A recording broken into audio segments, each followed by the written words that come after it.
My name is Lee Gonder. I learned to ski when I was 10 years old. I was taken skiing the first time by my 5th grade teacher, who was a ski instructor at Ski Round Top. My name is Dave Gonder, and I started skiing when I was a junior in high school with a bunch of friends and had no idea what I was doing, and took one run and decided this was my sport. Yes, so my name is Gautam Mishra. I'm Anjali's dad. I started skiing around when I was in 7th grade. I started taking lessons in Syracuse, New York. It was a very popular sport there, and all my friends were doing it, so I decided to try it out. It's the one thing I can go do where I can just forget about everything else. I just focus on enjoying the outdoors and working on my skiing. I think for me it's just the freedom of it, and the feeling, like somebody gets excited for hitting a home run or scoring a touchdown. I get excited to slide down a hill. I don't know, there's just a feeling that I've had there that I can't get from anything else. I have a couple of South Asian friends who I go with, and I have some non-South Asian friends who I go with. So I would say it's still quite rare to run into another South Asian on the slopes.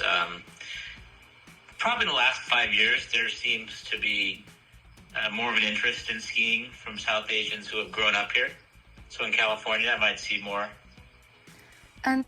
Well, a little bit, definitely not enough. There can be a whole day that we don't see anyone, and then maybe you see a couple people on the chairlifts and down the slope. I think it's a generational issue. So for many of us, our parents came here in the early 70s from India, for example, for us. And so they didn't grow up skiing, right?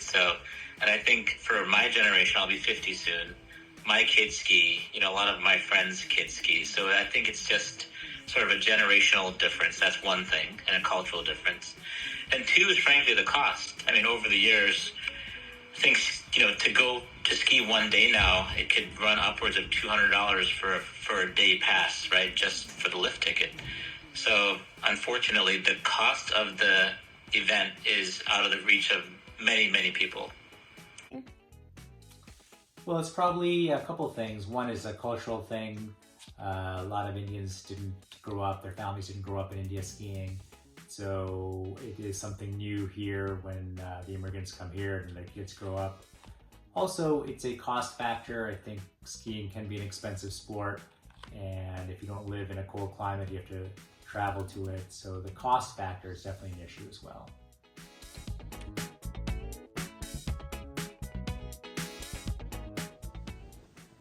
Well, I think if ski teams and the ski community could reach out to colleagues, family, and friends who have kids who show some interest in spite of their parents not having grown up here, not having skied, that would be the first step. Is more of reaching out, extend an olive branch to take a friend out for something new that they're not used to.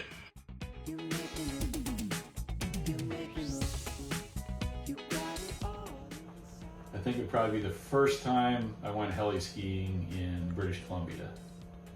It was amazing. We had snow knee deep to waist deep, and you're in the middle of nowhere, and literally when you land, you cannot see anything but mountains and snow. It's pretty incredible. We were at regional championships, and I had a team of athletes that were probably not the best skiers, but probably the best team I ever coached. And them making it to nationals was probably the most rewarding moment. So my favorite memory is skiing with my daughter in Aspen, Colorado. I remember it was a great weekend. They got lots of snow, lots of fresh powder, and it was just a lot of fun. I would say it's at Lake Tahoe on the Siberian Bowl. That was the first time I ever got to experience, a really steep bowl at the top of the mountain. It was a little nerve-wracking at first, but after, a few short turns, I was able to safely make it down. But that would probably be my most memorable experience in the early days of skiing.